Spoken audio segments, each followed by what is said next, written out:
সবাই চলে আসলো কিন্তু ওপরে মুক্ত খোলা হাওয়ার মধ্যে সব কিছু দেখতে পাচ্ছি চারিদিকে।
ভালোই লাগছে।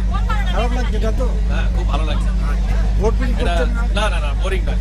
আচ্ছা, এটা খুবই ভালো লাগছে, কমফোর্টেবল, অনেক কমফোর্টেবল।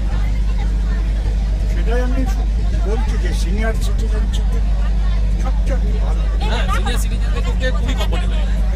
আপনি কোথা থেকে এসেছেন? আমি কলকাতা থেকে। কলকাতা কোথায়? আচ্ছা, এই যে আমরা সবাই মিলে তো যাচ্ছি, তো জার্নিটা আপনার কাছে কেমন লাগছে? জার্নিটা খুব কমফোর্টেবল এবং খুব ভালো লাগছে। হ্যাঁ, বাসের তুলনায় যে বাস রুট আছে, যে বাস রুটের তুলনায় এই ক্রুজ সার্ভিসটা হয়ে খুব কমফোর্টেবল জার্নি হয়ে গেছে। জার্কিং হয় না। সিনিয়র সিটিজেন বলুন, হ্যাঁ, যারা যেতে অক্ষম তাদের পক্ষেও খুব সুবিধা। আচ্ছা, ওখানে থাকার তো কোনো অসুবিধা নেই? অবশ্যই ওখানে থাকার জায়গা আছে, হোটেল সবই পাওয়া যায়, সবই হোটেল আছে, হাউস আশ্রম আছে, রামকৃষ্ণ স্টেশন আছে। সিনিয়র সিটিজেনদের জন্য কোনো অসুবিধা নেই না, সিনিয়র সিটিজেনদের পক্ষে খুবই আরামদায়ক এবং খুবই comfortable journey. Thank you sir.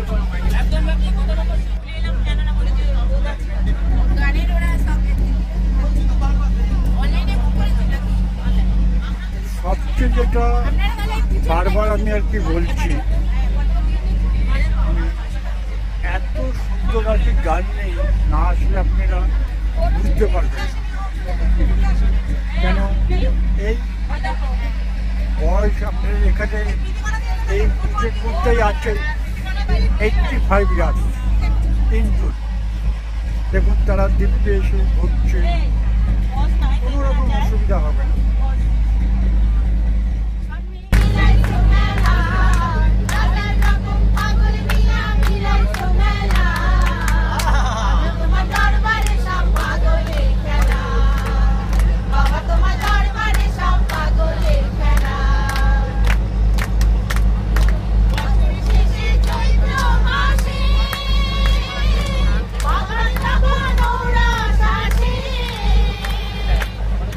শেষে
মাটিগুলো কিসের জন্য ফেলা হচ্ছে? এই যে নদী ভাঙন হয়ে গেছে, নদী ভাঙন হয়ে গেছে, তার জন্য যাত্রীদের থাকার জন্য পুলিশ ক্যাম্প হচ্ছে, সেগুলো থাকার জন্য এই মাটি ফেলা হচ্ছে। আচ্ছা, একদম পুরো ওটা হচ্ছে 1 নম্বর। হ্যাঁ 1 নম্বর থেকে 2 নম্বর দেখছেন, হ্যাঁ ওই তাম্বু ফেলানো আছে, লিন তাম্বু, হ্যাঁ। ওটা হচ্ছে 2 নম্বর। আচ্ছা, ওই যে সাদা ওইখানে দেখা যাচ্ছে, হ্যাঁ ওইটা হচ্ছে 2 নম্বর ঘাট। ওই লিন আচ্ছা। তাম্বুর পাশে দক্ষিণ পাশে 2 নম্বর ঘাট ওটা। ওটা হচ্ছে 2 নম্বর ঘাট। হ্যাঁ, আর রাস্তার এটা এখনো হচ্ছে কাজ হচ্ছে, বাদের এই মাটিগুলো চড়ার থেকে নিয়ে এসে এখানে ফেলে ডেভেলপ করা হচ্ছে। বাঁশের শালবল্লাগুলো দিয়ে ওয়াস্তা ওয়াস্তা সবই তৈরি হয়ে গেছে, এখনো প্রচুর কাজ আর কি বাকি আছে। তো কাজ চলছে এখনো, কেন সময় তো আর হাতে নেই, আর কটা দিন সময় আছে। তো আমি একদম এইটা হচ্ছে সে 1 নম্বর 1 নম্বর ঘাট। 1 নম্বর ঘাট। এখান থেকে আমি যা যা এখানে এখন কর্মযজ্ঞ চলছে সম্পূর্ণটাই আপনাদের দেখাবো আমি, এবং চেষ্টা করে যাচ্ছি।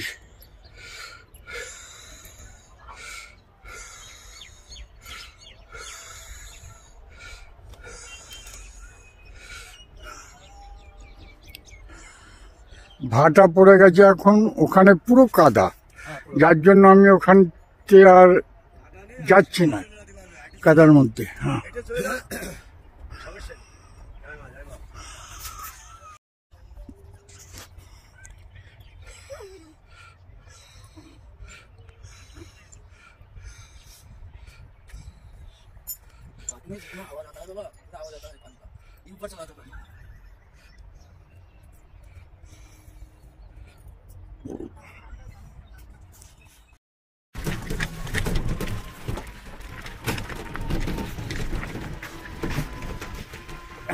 এখন মাটি ফেলে এই ঘাটটাকে ঠিক করছে, কেন জোয়ারের সময় পুরো এখানে জল উঠে যায়, যার জন্য বিস্তর এলাকাটা মাটি দিয়ে ভরাট করছে, করে ওখান থেকে স্নানের ঘাটগুলো করা হচ্ছে।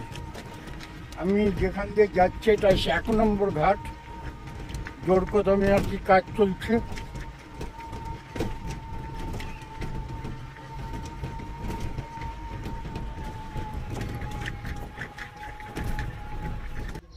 এই যে ঘাটটা দেখতে পাচ্ছেন, আমরা কিন্তু 1 নম্বর ঘাট থেকে পুরো এসেছি। এটা হচ্ছে 4 নম্বর ঘাট। না, হাতে সময় নেই, যার জন্য প্রচুর লোক নিয়ে জোর কদমে কাজ চলছে। আর জোয়ার ভাটার সময় অনেক দূরে চলে যায় জল, দেখতে পাচ্ছেন।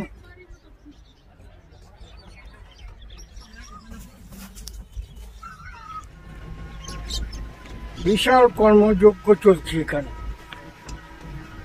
না দেখলে আপনারা বিশ্বাস করতে পারবেন না, এর জন্য আপনি আপনাদের দেখাচ্ছি।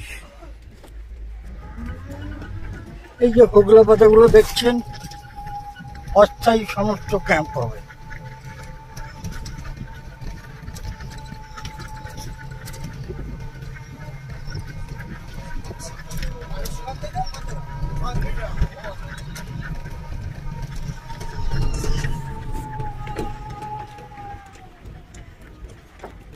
একটু দাঁড়া, 3 নম্বর ঘাট।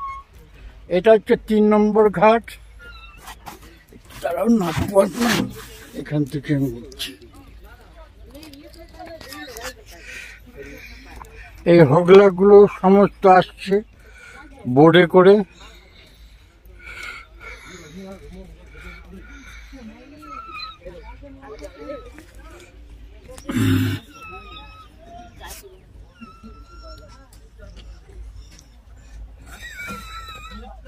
এই অস্থায়ী ক্যাম্পগুলো এই কারণে করা হবে, নাহলে এত তীর্থযাত্রী কোথায় থাকবে, কেন হোটেল সংখ্যা এখানে খুবই কম, যা কিছু ধর্মশালা আছে ও আগের থেকে বুক হয়ে আছে।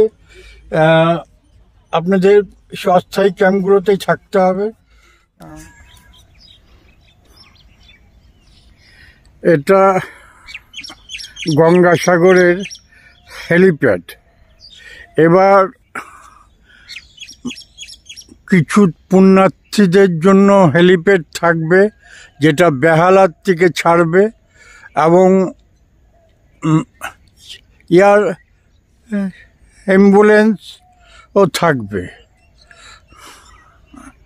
হেলিপ্যাডের টিকিট গঙ্গাসাগর.com যেখানে ক্রুজের কাটবেন সেখান থেকে হেলিপ্যাডের টিকিট পাওয়া যাবে হেলিকপ্টারের।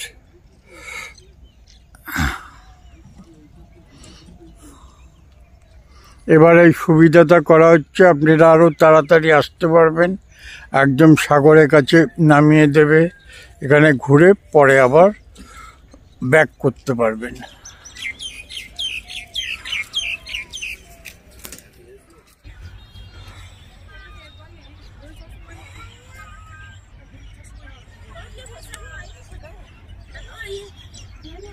এটা হচ্ছে 5 নম্বর ঘাট।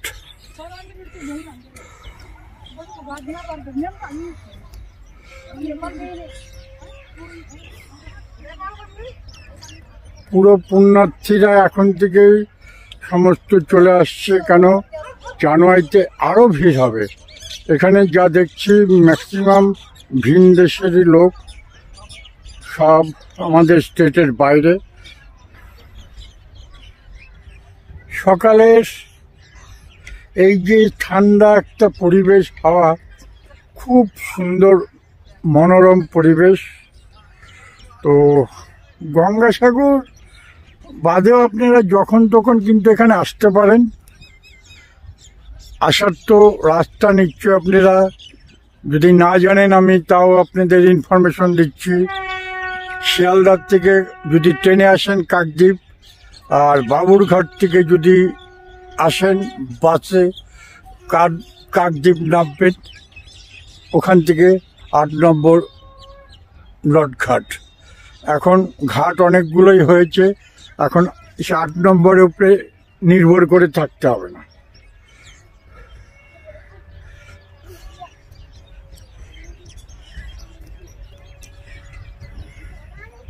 আর যারা ক্রুজে আসতে চান তাদের ডায়মন্ড হারবার থেকে সকাল 9:30 ছাড়ছে, তো ভাড়া আপ অ্যান্ড ডাউন করবে। আমি যখন ক্রুজে এসেছি 670 টাকা নিয়েছে, 670 প্রিমিয়ার, আর ইকোনমিকটা 570।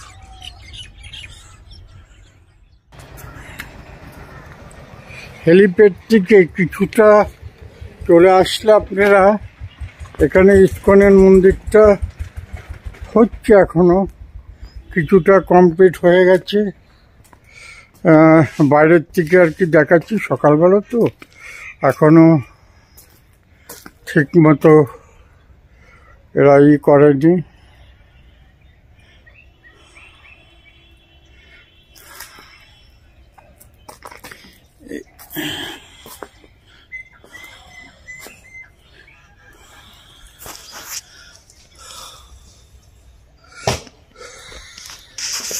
এখানে প্রসাদের কুপন দেওয়া হয়। কুপন কাটতে হবে, তবে হ্যাঁ কুপন কাটতে হবে। আপনার কত আছে?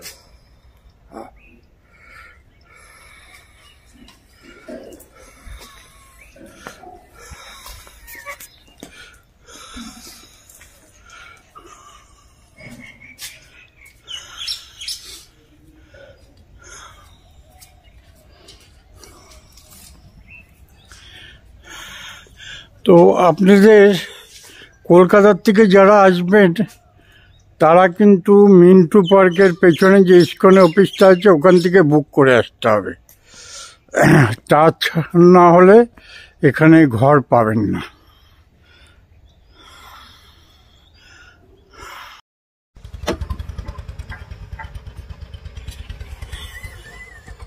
তো ইস্কনের এই পাশেই আপনার নতুন মন্দির হচ্ছে। তো কিছু এখানে আছে যারা মিন্টু পার্কের এখান থেকে বুক করে এখানে আসবে, তাদের জন্য অস্থায়ী কিছু ঘর এখানে দেখুন আছে। আর মেন যেটা মন্দির এখনো তৈরি হচ্ছে, এখনো কমপ্লিট হয়নি। এটা ডাইনিং প্লেস, খাওয়া দাওয়ার সব এখানে অ্যারেঞ্জমেন্ট আছে। কিন্তু মনে রাখবেন এখানে আসতে হলে কিন্তু মিন্টু পার্কের পেছন দিকে যে অফিসটা আছে ইস্কনের, সেখান থেকে আপনাদের বুক করে আসতে হবে।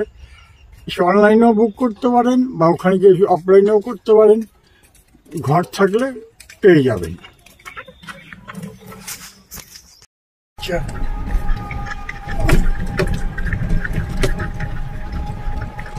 এই যে এখানে যেটা আমি দেখাচ্ছি, এটা ঠিক ইস্কনের পেছন দিকটা ঠিক না, সামনের দিকটা ধরুন।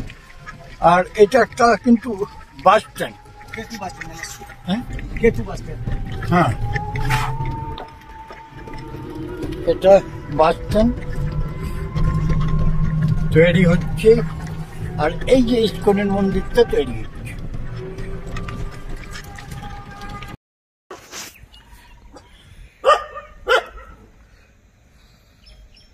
এটা হচ্ছে পোস্টার থানা পুলিশ স্টেশন। এটা কোনো কিছু গঙ্গাসাগরে কোনো যাত্রী কোনো বিপদে পড়লে এরা প্রচণ্ড হেল্প করে।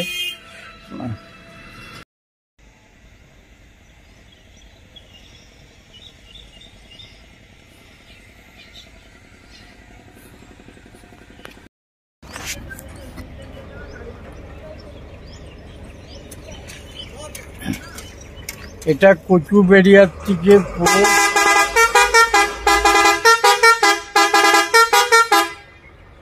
গঙ্গাসাগরের যে বাসগুলো আছে,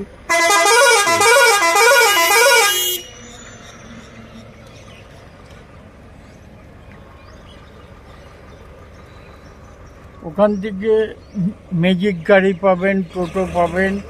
টোটো পার হেড নিচ্ছে 100 টাকা, অটো তাই 6 জন করে নিচ্ছে 600 টাকা ফুল, গাড়ি প্যাকটা হলে তবেই ছাড়ছে। বাস হচ্ছে 40 টাকা কচুবেড়িয়া থেকে।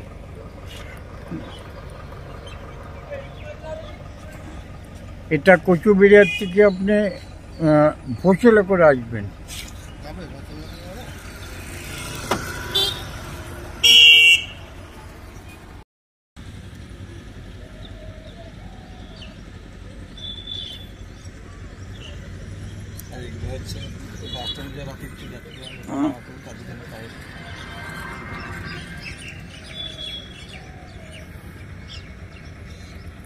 এটা বাস স্ট্যান্ডের ছবি।